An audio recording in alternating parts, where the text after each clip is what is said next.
नमस्कार दोस्तों, मेरा नाम है विमल सिंह। बालाजी स्टडी अड्डा में आपका स्वागत है।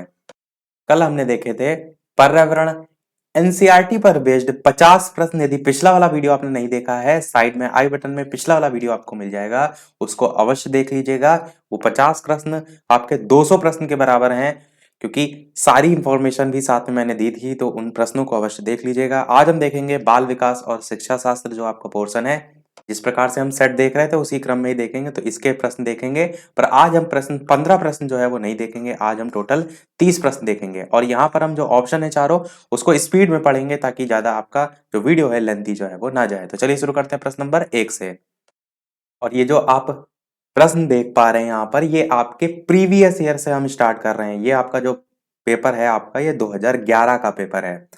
तो पहला प्रश्न है कि प्राथमिक स्तर पर एक शिक्षक में निम्न में से किसे सबसे महत्वपूर्ण विशेषता मानना चाहिए? धैर्य और दृढ़ता को, शिक्षण जो पद्धतियां हैं और विषय जो है उनके ज्ञान में दक्षता को, अति मानक भाषा में पढ़ाने में दक्षता को, या फिर पढ़ाने की उत्सुकता को। तो सबसे ज्यादा शिक्षक में क्या जरूरी होता है? तो इन चारों ऑप्शन में से बात करते हैं आंसर की। आप क्या कहेंगे? धैर्य और दृढ़ता, ये सबसे महत्वपूर्ण विशेषता होती है। तो आपका ऑप्शन ए बिल्कुल सही हो जाएगा, जिससे किसी शिक्षक की भी परिस्थिति में किसी भी छात्र छात्रा की सहजता से समस्याओं का समाधान भी वो जो है वो कर सकता है। दूसरा प्रश्न आपका देखते हैं कि एक शिक्षक अपने लोकतांत्रिक स्वभाव के कारण जो विद्यार्थी हैं, उनको पूरी कक्षा में कहीं भी बैठने की अनुमति देता है। मान लीजिए आप ही टीचर हैं, आप ऐसी अनुमति दे रहे हैं, तो कुछ शिक्षार्थी एक साथ बैठते हैं और चर्चा करते हैं या सामूहिक पठन करते हैं, तो कुछ चुपचाप बैठकर अपने आप पढ़ते हैं। तो एक अभिभावक को ये पसंद नहीं आता है। इस स्थिति से निपटने के लिए आप इनमें से कौन सा तरीका अपनाएंगे, कौन सा तरीका बेहतर हो सकता है, ये आपको बताना है। अभिभावक जो है उनको प्रधानाचार्य से अनुरोध करना चाहिए कि वे उनके बच्चे का अनुभाग ही बदल दें, तो ऐसा तो बिल्कुल नहीं है। टीचर ने रखा है तो उनके फायदेमंद के लिए रखा है। अभिभावक को शिक्षक पर विश्वास व्यक्त करना चाहिए और शिक्षक के साथ समस्या पर चर्चा करनी चाहिए। यही आपका बी ऑप्शन सही हो जाएगा। आगे पढ़ने की ऑप्शन भी आवश्यकता नहीं है। तो यदि कोई शिक्षक अपने लोकतांत्रिक स्वभाव के कारण अगर छात्रों को पूरी कक्षा में कहीं भी बैठने की अनुमति देता है, तो जिससे कि छात्र या कुछ छात्र एक साथ बैठते हैं या चर्चा करते हैं, और कुछ सामूहिक पठन करते हैं, तो कुछ चुपचाप बैठकर पढ़ते हैं, तो ऐसी स्थिति में क्या है, कोई दिक्कत हो तो जाइए बात कीजिए। वही आपका ऑप्शन सही हो जाएगा। देखते हैं हमारा अगला प्रश्न तीसरा। तीसरा प्रश्न कह रहा है कि वो अवस्था जब बच्चा तार्किक रूप से वस्तुओं और घटनाओं के विषय में चिंतन जो है वो प्रारंभ करता है, वो आपकी कौन सी इनमें से जो है अवस्था कहलाती है? औपचारिक संक्रियात्मक अवस्था, या फिर पूर्व संक्रियात्मक अवस्था, या फिर मूर्त संक्रियात्मक अवस्था, या फिर संवेदी परक अवस्था? चार ऑप्शन में बताना है आपको कौन सा सही होगा। चलिए बात करते हैं आंसर की। तो वो अवस्था जब तार्किक रूप से वस्तुओं और घटनाओं के विषय में चिंतन प्रारंभ करता है, तो उसे हम मूर्त संक्रियात्मक अवस्था के नाम से जो है वो जानते हैं। जिसके में आप क्या कहेंगे, ये जो अवस्था है उसका प्रसार 7 से 11 वर्ष जो है वो होता है। बच्चा तार्किक चिंतन और वस्तुओं को समझने योग्य इसमें हो जाता है। और मनोवैज्ञानिक जो जीन पियाजे हैं, उनकी अगर बात करें तो उनके अनुसार बच्चों में इस अवस्था में 5 योग्यताओं का विकास होता है। इनको रट लीजिए। संरक्षण से संबंधित प्रश्न हाल ही में पूछा गया था। संख्या बोध, क्रमानुसार, वर्गीकरण, पारस्परिक संबंध की क्षमता। अगला प्रश्न देखते हैं चौथा। प्रश्न कह रहा है कि मन का मानचित्रण संबंधित है। चार ऑप्शन है, बताना है आपको। साहसिक कार्य जो है उनकी क्रिया योजना से, मन का चित्र बनाने से, मन की क्रियाशीलता पर अनुसंधान से, या फिर बोध समझ बढ़ाने की तकनीक से। इस प्रकार से चार ऑप्शन है, बताना है आपको इन चारों ऑप्शन में कौन सा सही होगा। चलिए बात करते हैं आंसर की। तो आपका ऑप्शन सी वाला बिल्कुल सही होगा। मन का मानचित्रण संबंधित होता है मन की क्रियाशीलता जो है उस पर अनुसंधान से। अतः क्या कहेंगे आप कि किसी कार्य को करने से पहले उसकी एक रूपरेखा मन में बना लेनी चाहिए, ताकि कार्य अच्छे तरीके से हो। पांचवा प्रश्न देखते हैं। पांचवा प्रश्न है कि विशेष रूप से प्राथमिक स्तर पर जो विद्यार्थी हैं, उनकी सीखने संबंधी जो समस्याएं हैं, उनको संबोधित करने का सबसे बेहतर तरीका इनमें से कौन सा होगा? तो चार ऑप्शन है। पहला आपका कह रहा है महंगी और चमकदार सहायक सामग्री का यूज करेंगे, तो ऐसा नहीं है। सरल और रोचक पाठ्यपुस्तक का को प्रयोग करेंगे, तो कर सकते हैं। तीसरा कह रहा है कहानी कथन पद्धति का प्रयोग करना, कर सकते हैं। और चौथा कह रहा है क्षमता के अनुरूप जो विभिन्न शिक्षण पद्धति हैं उनका यूज करना। अब आपसे पूछा गया है प्राथमिक स्तर पर विद्यार्थियों की सीखने संबंधी जो समस्याएं हैं उसको संबोधित करने का, तो वो आपकी डी वाला ऑप्शन सही होगा। क्षमता के अनुरूप जो अलग अलग शिक्षण पद्धति हैं उसका जो है वो यूज करना। तो यही आपका ऑप्शन डी सही हो जाएगा कि कुछ समझाना है किसी बच्चे को तो आप उसके लिए एक ही नहीं बल्कि उसकी क्षमता के अनुसार अलग-अलग शिक्षण पद्धति का यूज़ करें, ताकि प्राथमिक स्तर के छात्र को पूरी तरीके से जो है वो चीज़ें समझ में आ सकें। अगला प्रश्न 6 देखते हैं। प्रश्न कह रहा है कि निम्न में से कौन-सा शिक्षार्थी जो है उनमें सृजनात्मकता का पोषण करता है? अब 4 ऑप्शन हैं। पहला कह रहा है प्रत्येक शिक्षार्थी की अंतरजात प्रतिभाओं का पोषण करने के अवसर उपलब्ध कराना।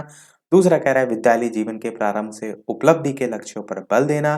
तीसरा कह रहा है परीक्षा में अच्छे अंकों के लिए विद्यार्थियों की कोचिंग कराना। और चौथा कह रहा है अच्छा शिक्षा जो है या अच्छी शिक्षा जो है उसके व्यवहारिक मूल्यों के लिए विद्यार्थियों का शिक्षण। तो इन चारों ऑप्शन में कौन सा सही होगा? आंसर की बात करते हैं तो पहला ही ऑप्शन समझ में आपको आ रहा है कि शिक्षार्थियों में जो सृजनात्मकता है वो कहाँ से आपकी पनपेगी या पोषण होगा, तो प्रत्येक शिक्षार्थी जो है उसकी अंतर्जात प्रतिभाओं का पोषण करने के अवसर उपलब्ध कराना, ये आपका सही हो जाएगा। अगला देखते हैं प्रश्न आपका 7वां कि जीन पियाजे के अनुसार निम्नलिखित में से कौन सी अवस्था में बच्चा अमूर्त संकल्पनाओं के विषय में तार्किक चिंतन करना प्रारंभ जो है वो कर देता है? बहुत ही बढ़िया प्रश्न है। 4 ऑप्शन है, 4 अवस्थाएं हैं, बताना है आपको इन चारों ऑप्शन में कौन-सा जो है वो सही होगा। औपचारिक संक्रियात्मक अवस्था 12 वर्ष और उससे ऊपर, संवेदी प्रेरक अवस्था जन्म से 2 वर्ष, पूर्व संक्रियात्मक अवस्था 2 से 7 वर्ष और मूर्त संक्रियात्मक अवस्था 7 से 11 वर्ष। तो बताना है आपको इन चारों ऑप्शन में जो है वो कौन-सा सही होगा। आंसर की बात करते हैं तो पहला ही आपका ऑप्शन औपचारिक संक्रियात्मक अवस्था 12 वर्ष और उससे ऊपर, ये जो है वो बिल्कुल सही हो जाएगा। तो आप क्या कहेंगे? औपचारिक संक्रियात्मक अवस्था 12 वर्ष के ऊपर की अवस्था होती है, संज्ञानात्मक विकास की अंतिम अवस्था होती है और ये 11 के बाद होता है। मूल रूप से ये अवस्था तार्किक चिंतन की अवस्था है। इस अवस्था का बालक अन्य वस्तुओं के अतिरिक्त स्वयं के विचारों के संबंध में विचार करने में समर्थ हो जाता है और जो बालक होता है वो उद्दीपक जो है उनकी अनुपस्थिति में भी उनकी विशेषताओं, उपयोगिताओं और अन्य बिंदुओं के बारे में सोच सकता है। बालक के विचार भी जो है इसमें परिपक्व हो जाते हैं। अगला प्रश्न 8 देखते हैं कि सीखना समृद्ध हो सकता है यदि। पहला कह रहा है कि कक्षा में अधिक से अधिक शिक्षण सामग्री का प्रयोग किया जाए, या फिर शिक्षण विभिन्न प्रकार के व्याख्यान और स्पष्टीकरण का प्रयोग करे, या फिर कक्षा में आवधिक परीक्षाओं पर अपेक्षित ध्यान दिया जाए, या फिर वास्तविक दुनिया से जो उदाहरण है उनको कक्षा में लाया जाए जिससे विद्यार्थी एक दूसरे से अंतः क्रिया करके और शिक्षक उस प्रक्रिया को और ज्यादा सुगम बनाए। तो सीखना समृद्ध कब हो सकता है ये आपको यहाँ पर बताना है। बात करते हैं आंसर की, तो डी वाला ऑप्शन सही होगा कि वास्तविक दुनिया जो है उससे उदाहरणों को कक्षा में लाया जाए। जब बाहर उदाहरण से जोड़ा जाता है तो जाहिर सी चीज है और ज्यादा बेहतर समझ में आती है, जिससे विद्यार्थी एक दूसरे से अंतः क्रिया करेंगे और शिक्षक उस प्रक्रिया को और ज्यादा जो है वो सुगम बनाएंगे या कह सकते हैं सरल बनाएंगे। अगला देखते हैं कि निम्न में से कौन से कथन को सीखने की प्रक्रिया में जो विशेषता है वो नहीं मानना चाहिए। तो 4 ऑप्शन है। सीखना एक व्यापक प्रक्रिया है, सीखना लक्ष्योन्मुखी होता है, या फिर अधिगमक भी सीखने की प्रक्रिया, या फिर शैक्षिक संस्थान ही एकमात्र स्थान है जहां अधिगम जो है वो प्राप्त होता है। तो 4 ऑप्शन में से कौन सा सही होगा? आंसर की बात करते हैं तो आप कहेंगे सीखने की प्रक्रिया की विशेषता जो नहीं माननी चाहिए वो होगा डी वाला, कि शैक्षिक संस्थान ही आपका केवल एकमात्र साधन नहीं होता या स्थान नहीं होता, क्योंकि आसपास के वातावरण से भी तो बच्चा सीखता है। तो आपका डी ऑप्शन आपका गलत हो जाएगा। अगला देखते हैं प्रश्न 5वीं कक्षा के संदर्भ में, और स्पीड में मैं चल रहा हूँ क्योंकि यहाँ पर हम 30 प्रश्न देख रहे हैं। अगर धीरे-धीरे चलेंगे तो आपको भी बोरिंग लगेगा, और थोड़ा भी अगर आपको तेज लगे तो आप क्या करिए, जब मैं यहाँ पर प्रश्न दिखा रहा हूँ तो वहां पर प्रश्न को सुनिए और वहां पर वीडियो को पॉज कर दीजिए, रोक दीजिए थोड़ी देर के लिए, खुद से प्रश्न को पढ़ लीजिए अपनी स्पीड के अनुसार और फिर आंसर सोचिए कौन सा जो है वो सही होगा। तो प्रश्न कह रहा है 5वीं कक्षा के दृष्टिबाधित जो विद्यार्थी हैं उनके माता पिता और मित्र जो हैं उनके द्वारा उसे दैनिक कार्यों को करने में सहायता की जानी चाहिए, या फिर आप कहेंगे कि उनके साथ कक्षा में सामान्य रूप से व्यवहार किया जाए। दृष्टिबाधित विद्यार्थियों को लेकर पूछा जा रहा है, सामान्य रूप से व्यवहार किया जाना चाहिए, और जो श्रव्य है माध्यम जैसे सीडी है उसके माध्यम से सहायता उपलब्ध करानी चाहिए, या फिर उनके साथ कक्षा में विशेष व्यवहार किया जाना चाहिए, उनको निचले स्तर के कार्य करने की छूट मिलनी चाहिए। तो डी ऑप्शन तो डायरेक्ट काट दीजिए और पहला ऑप्शन भी काट दीजिए। बी वाला ऑप्शन बिल्कुल सही होगा। जब आप दृश्य श्रव्य जो ये माध्यम होते हैं इनके उपयोग से शिक्षा देते हैं तो दृष्टिबाधित विद्यार्थियों को इसमें हेल्प मिलती है, यही आपका जो है वो सही हो जाएगा। 11वां प्रश्न देखते हैं। 11वां प्रश्न कह रहा है कि निम्न में से कौन सा बच्चे की सामाजिक मनोवैज्ञानिक आवश्यकताओं के साथ संबद्ध नहीं है, आपको बताना है। तो इन चार ऑप्शन में बताना है संवेगात्मक, जो सुरक्षा है उसकी आवश्यकता, या फिर शरीर में जो अपशिष्ट पदार्थ हैं उनका नियमित रूप से बाहर निकलना, या फिर जो सांद्रित संगति है उसकी आवश्यकता, या फिर आपका सामाजिक अनुमोदन अथवा सराहना की आवश्यकता। बताना है आपको इनमें से कौन सा संबद्ध नहीं है। तो चलिए बात करते हैं आंसर की। तो आपका बी वाला ऑप्शन सही होगा। शरीर में अपशिष्ट पदार्थों का नियमित रूप से बाहर निकलना जो है ये एक शारीरिक आवश्यकता है, ना कि सामाजिक मनोवैज्ञानिक आवश्यकता। तो यही आपसे प्रश्न कह रहा था कि सामाजिक मनोवैज्ञानिक आवश्यकता कौन सी नहीं है, तो बी वाली जो है वो नहीं है। 12 प्रश्न देखते हैं कि वह कौन सा स्थान है जहां बच्चे के संज्ञानात्मक विकास का सबसे बेहतर तरीके से परिभाषित किया जा सकता है। विद्यालय और कक्षा पर्यावरण, सभागार, घर, या फिर खेल का मैदान। 4 ऑप्शन है, बताना है आपको कौन सा सही होगा। ऑप्शन एबीसीडी में से बात करते हैं यदि आंसर की, तो आप क्या कहेंगे, जो बच्चे का विद्यालय और कक्षा पर्यावरण होता है, बस यही आपका पहला ऑप्शन बिल्कुल सही होगा। यही ऐसा स्थान है जहां पर बच्चे के संज्ञानात्मक विकास को सबसे बेहतर तरीके से परिभाषित किया जा सकता है। और वीडियो पसंद आ रहा हो तो सभी लोग वीडियो को लाइक भी अवश्य कर दीजिएगा। आपको धुआंधार सब प्रश्न कराए जा रहे हैं तो आपका एक लाइक तो बनता ही है। चलिए देखते हैं 13 प्रश्न की, किसको एक अभिप्रेरित शिक्षण का संकेतक जो है वो माना जाता है। 4 ऑप्शन है, शिक्षक द्वारा दिया गया उपचारात्मक कार्य, विद्यार्थियों द्वारा प्रश्न पूछना, या फिर कक्षा में एकदम खामोशी, या फिर कक्षा में अधिकतम उपस्थिति। तो 4 ऑप्शन में बात करते हैं आंसर की, तो आप क्या कहेंगे, अभिप्रेरित शिक्षण वो शिक्षण होता है जिसमें छात्र रुचि लें और अधिक से अधिक क्वेश्चन पूछें। तो विद्यार्थियों द्वारा प्रश्न पूछना ही आप क्या कहेंगे, अभिप्रेरित शिक्षण। मोटिवेशन बेस्ड आपकी जो टीचिंग होती है वो इसी में ही देखने को मिलती है। 14 प्रश्न कह रहा है, निम्न में से वह कौन सा बुद्धिमान बच्चे का लक्षण जो है वो नहीं है, बताना है आपको। तो 4 ऑप्शन है, बताइए इन चारों ऑप्शन में से कौन सा सही होगा। जो बुद्धिमान बच्चे हैं उनके लक्षण नहीं है। तो चौथे में देखिए क्या वर्ड लिखा है, जल्दी रटने की क्षमता। बस समझ गए आप, यही उत्तर सही होगा। जो कि बुद्धिमान बच्चे के लक्षण में नहीं आता है, तो नहीं ही पूछा गया था, तो डी ऑप्शन आपका बिल्कुल सही हो जाएगा। अगला प्रश्न देखते हैं आपका 15, कि बच्चे दुनिया के बारे में जो है अपनी समझ का सृजन करते हैं, इसका श्रेय जो है वो किसको जाता है। पावलोव को, कोहलबर्ग को, स्किनर को, या पियाजे को। मोस्ट इंपॉर्टेंट क्वेश्चन है, बताना है आपको इन चारों ऑप्शन में कौन सा जो है वो सही होगा। बात करते हैं चलिए आंसर की, तो आपका ऑप्शन नंबर डी पियाजे, जीन पियाजे सही हो जाएगा। इन्हीं के अनुसार बच्चे दुनिया के बारे में अपनी समझ का सृजन करते हैं, इन्हीं ने ही कहा था। अगला प्रश्न कह रहा है कि कृतिका अक्सर घर में ज्यादा बात नहीं करती है लेकिन विद्यालय में वह काफी बात करती है, ये दर्शाता क्या है। ये दर्शाता है कि शिक्षकों की मांग होती है कि बच्चे विद्यालय में खूब बात करें, या फिर कृतिका को अपना घर बिल्कुल पसंद नहीं है, या फिर उसके विचारों को विद्यालय में मान्यता मिलती है, या फिर विद्यालय हर समय बच्चों को खूब बात करने का अवसर जो है वो देता है। तो ऐसी स्थिति कब आती है, जब वो घर में ज्यादा बात ना करे और विद्यालय में करे। तो ऐसे में ये होता है, जो विद्यालय का माहौल होता है वहां पर उस जो बच्चा है जिसकी भी बात की जा रही है उसको ज्यादा वहां पर उसके विचारों को ज्यादा मान्यता मिलती है। तो सी वाला ऑप्शन आपका बिल्कुल जो है वो सही हो जाएगा। नॉर्मल से चीज सोचिए आप, कि घर में आप अपने माता-पिता से कोई चीज़ कह रहे हैं तो इतना कुछ नहीं ध्यान दिया जा रहा है। आप वही चीज़ क्लास में चीज़ें बोल रहे हैं तो 4 बच्चे आपकी ओर आकर्षित हो रहे हैं, तो आपके जो विचार हैं उससे लोग प्रभावित हो रहे हैं। आपके विचारों को मान्यता उसी के ही संदर्भ में यहाँ पर कहा गया है। अगला प्रश्न देखते हैं आपका 17, कि एक शिक्षक को अपने विद्यार्थियों की क्षमताओं को समझने का प्रयास करना चाहिए।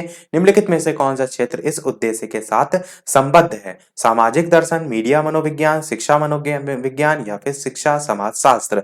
तो बताना है आपको इन चारों ऑप्शन में से कौन सा जो है वो सही होगा। तो चलिए बात करते हैं आंसर की, तो आपका ऑप्शन सी वाला बिल्कुल सही होगा कि एक शिक्षक को अपने विद्यार्थियों की क्षमताओं को समझने का प्रयास करना चाहिए। कौन सा क्षेत्र इस उद्देश्य के साथ है संबंधित, तो आप कहेंगे शिक्षा मनोविज्ञान जो है इससे संबंधित या संबद्ध है। अगला प्रश्न 18 कह रहा है कि सीखने की प्रक्रिया में जो अभिप्रेरणा है वो पिछले सीखे हुए को नए अधिगम से अलग करती है, तो अलग तो बिल्कुल नहीं करता है। दूसरा कह रहा है शिक्षार्थी जो है उनको एक दिशा में सोचने के योग्य बनाती है, या फिर आप कहेंगे शिक्षार्थी में सीखने के प्रति रुचि का विकास करती है, या फिर शिक्षार्थी की स्मरण शक्ति को पैना बनाती है। तो यदि आप किसी बच्चे को मोटिवेशन दे रहे हैं, मोटिवेट कर रहे हैं पढ़ने के लिए, तो क्या उसकी जो स्मरण शक्ति है उस मोटिवेशन से अच्छी हो जाएगी, तो ऐसा तो नहीं है। नए अधिगम जो है उसको अलग तो मैंने पहले बता दिया, तो नहीं होगा। या विद्यार्थियों को एक दिशा में ही सोचने के योग्य बनाती, तो ऐसा भी नहीं है। आप क्या कहेंगे, सी ऑप्शन बिल्कुल सही होगा कि सीखने के प्रति बच्चे का उसमें इंटरेस्ट आने लगता है, रुचि का विकास हो जाता है, ये आपका सही हो जाएगा। 19 प्रश्न कह रहा है कि शिक्षा के क्षेत्र में पाठ्यचर्या शब्दावली किसकी ओर जो है वो संकेत करती है? विद्यालय का संपूर्ण कार्यक्रम जिससे विद्यार्थी प्रतिदिन अनुभव प्राप्त करते हैं, या फिर मूल्यांकन प्रक्रिया, या फिर कक्षा में प्रयुक्त की जाने वाली जो पाठ्य सामग्री है वो, या फिर आप कहेंगे शिक्षण पद्धति और पढ़ाई जाने वाली विषय वस्तु। तो बताना है आपको इन चारों ऑप्शन में से कौन सा जो है वो सही होगा। आंसर की बात करते हैं तो ए वाला ऑप्शन सही होगा बिल्कुल, कि शिक्षा के क्षेत्र में जो पाठ्यचर्या शब्दावली है वो विद्यालय का संपूर्ण कार्यक्रम जिससे विद्यार्थी प्रतिदिन अनुभव प्राप्त करते हैं, इसकी ओर जो है वो संकेत करती है। पहला ऑप्शन आपका बिल्कुल सही हो जाएगा। 20 प्रश्न कह रहा है कि निचली कक्षाओं में शिक्षण की जो खेल पद्धति है वो मूल रूप से किस पर आधारित होती है? शिक्षण पद्धति के सिद्धांतों पर आधारित होती है, या फिर विकास और वृद्धि के मनोवैज्ञानिक सिद्धांत पर आधारित होती है, या फिर शिक्षण के समाजशास्त्रीय सिद्धांतों पर आधारित होती है, या फिर शारीरिक शिक्षा कार्यक्रमों के सिद्धांत पर। तो इस प्रकार से 4 ऑप्शन है, बताइए इन चारों ऑप्शन में से कौन सा जो है वो सही होगा। आंसर की बात करते हैं तो आपका बी ऑप्शन बिल्कुल सही होगा, विकास और वृद्धि के मनोवैज्ञानिक सिद्धांतों पर आधारित जो है वो होती है, यदि बात करें निचली कक्षाओं में शिक्षण की खेल पद्धति की। 21 प्रश्न आपका कह रहा है कि एक बच्चा अतीत के समान परिस्थिति में की गई जो अनुक्रिया है उसके आधार पर नई स्थिति के प्रति अनुक्रिया करता है, ये किससे संबंधित होता है? क्या ये सीखने के प्रभाव के नियम पर आधारित है, या फिर सीखने की जो प्रक्रिया है उसका अभिवृत्ति नियम है, या फिर सीखने का ये तत्परता नियम है, या फिर ये सीखने का सादृश्यता नियम है? तो 4 ऑप्शन में से कौन सा सही होगा? आंसर की बात करते हैं तो डी वाला ऑप्शन बिल्कुल सही होगा, सीखने के सादृश्यता नियम से संबंधित होता है। इसके अनुसार एक बच्चा किसी नवीन परिस्थिति या फिर समस्या के उपस्थित होने पर उससे मिलती-जुलती अन्य परिस्थिति का स्मरण कर लेता है। यही तो प्रश्न में लिखा था, जिसे वह पहले भी अनुभव कर चुका हो, तो वह उसके साथ वैसी ही प्रतिक्रिया करेगा जैसे कि उसने पहली परिस्थिति और समस्या के साथ की थी। यानी एक प्रॉब्लम ऑलरेडी चल रही है, एक दोबारा आ गई, तो पहले को उसने सॉल्व कर लिया है, तो दूसरे के साथ वो वैसे ही अजम्पशन बना लेता है जैसे कि उसने पहले के साथ बनाई थी। तो समस्या हल करने के लिए भी वो सेम जो है वो टेक्निक जो है वो यूज करेगा। तो सादृश्यता का नियम कहते हैं, ध्यान रखिएगा। 22 प्रश्न कह रहा है कि डैश प्रतिभाशाली होने का संकेत जो है वो नहीं है। दूसरों के साथ झगड़ा करना, या फिर अभिव्यक्ति में नवीनता, या फिर जिज्ञासा, या फिर सृजनात्मक विचार। तो आप क्या कहेंगे? बिल्कुल पहला ऑप्शन सही होगा, दूसरों के साथ झगड़ा करना क्या किसी भी प्रकार से प्रतिभाशाली का संकेत है? तो आप कहेंगे नहीं है, क्योंकि प्रश्न में नहीं ही तो पूछा गया था। तो ये आपका नहीं वाला ए वाला ऑप्शन सही हो जाएगा। अगला प्रश्न 23 कह रहा है कि विशेष आवश्यकता वाले जो बच्चे हैं उनको शिक्षा जो है वो उपलब्ध कराई जानी चाहिए। विशेष विद्यालयों में विशेष बच्चों के लिए जो विकसित पद्धति है उसके द्वारा, या फिर विशेष विद्यालय में करानी चाहिए, या फिर विशेष विद्यालय में शिक्षकों द्वारा करवानी चाहिए, या फिर अन्य सामान्य बच्चों के साथ जो है वो करवानी चाहिए। तो आप क्या कहेंगे? बिल्कुल आपका ऑप्शन डी वाला ही सही होगा। एनसीएफ ने ऐसा कहा है, ये देखिए नीचे लिखा भी है कि एनसीएफ 2005 में समावेशी शिक्षा की संस्तुति की गई, जिसमें सभी प्रकार के बच्चों को सामान्य और विशेष को एक ही स्थान पर शिक्षा दी जाती है। तो अन्य सामान्य बच्चों के साथ ही आपका ऑप्शन सही हो जाएगा। 24 प्रश्न कह रहा है कि आकलन को उपयोगी और रोचक प्रक्रिया बनाने के लिए किसके प्रति सचेत होना चाहिए? विद्यार्थियों को बुद्धिमान या औसत शिक्षार्थी की उपाधि देना, या फिर शैक्षिक और सह शैक्षिक क्षेत्रों में विद्यार्थी के सीखने के बारे में जानकारी प्राप्त करने के लिए जो अलग अलग तरीके हैं उनका यूज करना, या फिर जो फीडबैक है वो देने के लिए तकनीकी भाषा का यूज करना, या फिर अलग अलग विद्यार्थियों में तुलना करना। तो तुलना करना तो कभी भी सही नहीं होता, चौथा ऑप्शन काट दीजिए। फीडबैक आपका होता जरूर काम का है, पर यहाँ पर बात की जा रही है आकलन को उपयोगी और रोचक बनाने के संदर्भ में, तो फीडबैक के लिए तकनीकी भाषा का यूज आपका कट जाएगा। बी ऑप्शन कह रहा है शैक्षिक और सह शैक्षिक क्षेत्रों में विद्यार्थी के सीखने के बारे में जानकारी प्राप्त करने के लिए अलग तरीकों का यूज करना, यही आपका ऑप्शन बी वाला जो है वो सही हो जाएगा। अगला देखते हैं 25 प्रश्न, जो कि आपका पूछा गया है कि डिसलेक्सिया जो है वो किससे संबंधित होता है? गणितीय विकास से, पठन विकास से, व्यवहार संबंधी विकास से, या फिर मानसिक विकास से? इस टाइप का जो विकार है उससे एक ना एक प्रश्न पूछ लिया जाता है। तो 4 ऑप्शन में बताना है आपको कौन सा जो है वो सही होगा। आंसर की बात करते हैं तो आपका ऑप्शन डिसलेक्सिया जो है वो पठन विकार से संबंधित हो जाएगा। मैंने पहले ही एक आपको ट्रिक बताई थी, इस प्रकार से एक कोई पेज है उस पे कुछ लिखा हुआ है, और आप क्या करिए, जो डिसलेक्सिया में लक्स लिखा हुआ है, लक्स नाम से एक साबुन आती है, उससे अगर इस पर रगड़ दीजिए तो क्या इस पर लिखा हुआ भाग आप पढ़ पाएंगे? नहीं पढ़ पाएंगे। तो पढ़ने से ही रिलेटेड होती है, इस टाइप से छोटी सी ट्रिक से आप इसे याद रख सकते हैं। अगला देखते हैं 26 कि बच्चों को सीखने की प्रक्रिया में माता पिता को किस प्रकार की भूमिका निभानी चाहिए? अग्रोन्मुखी या फिर सहानुभूतिपूर्ण या फिर तटस्थ या फिर नकारात्मक? 4 ऑप्शन में नकारात्मक तो आपका बिल्कुल नहीं होगा। अग्रोन्मुखी, तटस्थ में से यदि आप ऑप्शन को काटें तो सहानुभूतिपूर्ण को आप पहले काटेंगे कि बच्चे को आप सहानुभूतिपूर्ण किसी भी प्रकार से सहयोग ना दे करके अग्रोन्मुखी आप ज़्यादा उनको आगे रखने के प्रयास के संदर्भ में, तो ए ऑप्शन आपका जो है वो सही होगा। जिसके बारे में आप कह सकते हैं कि उन्हें और अच्छा करने के लिए प्रोत्साहित करते जो है वो रहना चाहिए। 27 प्रश्न कह रहा है कि विकास कभी ना समाप्त होने वाली प्रक्रिया है। ये विचार जो है वो किससे संबंधित है, यानी कि किस सिद्धांत से संबंधित है, ये आपको बताना है। निरंतरता का सिद्धांत, एकीकरण का सिद्धांत, अंतःक्रिया का सिद्धांत या फिर अंतः संबंध का सिद्धांत। बताना है आपको इन चारों ऑप्शन में से कौन सा सही होगा। आंसर की बात करते हैं तो आपका पहला ऑप्शन निरंतरता ही बिल्कुल सही होगा कि विकास ना तो कभी समाप्त होने वाली प्रक्रिया है, यही आपका निरंतरता के सिद्धांत से संबंधित हो जाएगा। 28 प्रश्न कह रहा है कि सीखने के अंतःदृष्टि सिद्धांत को किसने बढ़ावा दिया था? पावलोव ने, जीन पियाजे ने, वाइगोस्की ने या फिर गेस्टाल्ट सिद्धांतवादी ने? इस प्रकार से 4 ऑप्शन है, बताना है आपको option A B C D में से कौन सा सही होगा। देखिए मैं इतनी स्पीड में चल रहा हूँ, लगभग आपका 20 मिनट समय हुआ है और 28 क्वेश्चन जो है हमने इतनी स्पीड में जो है वो कवर कर लिए हैं। तो 4 ऑप्शन में से कौन सा सही होगा। आंसर की बात करते हैं तो डी वाला आपका गेस्टाल्ट सिद्धांतवादी बिल्कुल सही होगा। सीखने के अंतःदृष्टि सिद्धांत की अगर बात करें तो जर्मनी के गेस्टाल्ट जो सिद्धांतवादी थे, उन्होंने इसको बढ़ावा जो है वो दिया था। अगला और इस वीडियो का लास्ट प्रश्न देखते हैं, क्योंकि 30 नंबर वाला प्रश्न हम पूछेंगे आपसे। जैसे कि सभी वीडियो में हम आपसे एक ना एक प्रश्न पूछते हैं। वीडियो अभी तक आपने लाइक ना किया हो तो आप सभी का वीडियो पर एक लाइक तो बनता ही है। आप ही के लिए यहाँ सारी मेहनत की जा रही है। चैनल पर नए हो तो सब्सक्राइब जरूर कीजिएगा और टेलीग्राम चैनल से नहीं जुड़े हैं तो वीडियो के डिस्क्रिप्शन में आपको लिंक मिल जाएगी, सर्च करके भी बालाजी स्टडी अड्डा जुड़ सकते हैं। 29 प्रश्न आपका देखते हैं। निम्नलिखित में से किस अवस्था में बच्चे अपने समवयस्क जो समूह है उसके सक्रिय सदस्य हो जाते हैं? बहुत ही बढ़िया प्रश्न है। प्रौढ़ावस्था सही होगा, पूर्व बाल्यावस्था सही होगा, बाल्यावस्था होगा या फिर किशोरावस्था? तो बताना है आपको इन चारों ऑप्शन में से कौन सा जो है वो सही होगा। तो चलिए बात करते हैं आंसर की। ऑप्शन एबीसीडी में से आपका ऑप्शन डी वाला किशोरावस्था जो है वो सही होगा। किशोरावस्था के बारे में कहेंगे कि बच्चे अपने समवयस्क समूह के सक्रिय सदस्य जो है वो हो जाते हैं। तो सारे प्रश्न हमारे समाप्त हुए। अब एक प्रश्न लास्ट वाला आपके लिए भी, जैसे कि सभी वीडियो में हम आपसे एक ना एक प्रश्न पूछते हैं। तो 30 नंबर वाला प्रश्न आपके लिए है कि बच्चों के बौद्धिक विकास की 4 विशिष्ट अवस्थाओं की पहचान जो है वो की गई है। किसके द्वारा की गई है? एरिक्सन के द्वारा, स्किनर के द्वारा, पियाजे के द्वारा या फिर कोहलबर्ग के द्वारा? ये आपको बताना है वीडियो के मेन कमेंट में टाइप करके। तो इसी के साथ हमारे आज के सभी प्रश्न जो है वो समाप्त होते हैं। सीटेट की लाइव टाइमिंग है दोपहर के 3 बजे, तो लाइव आकर भी आप वीडियो देख सकते हैं। तो आज के वीडियो में इतना ही। वीडियो पसंद आया हो लाइक अवश्य कीजिएगा, चैनल पर नए हो सब्सक्राइब जरूर कीजिएगा और जो वीडियो में यहाँ पर प्रश्न पूछा गया 30 नंबर वाला, उसका आंसर जो है अवश्य सभी लोग बताइएगा।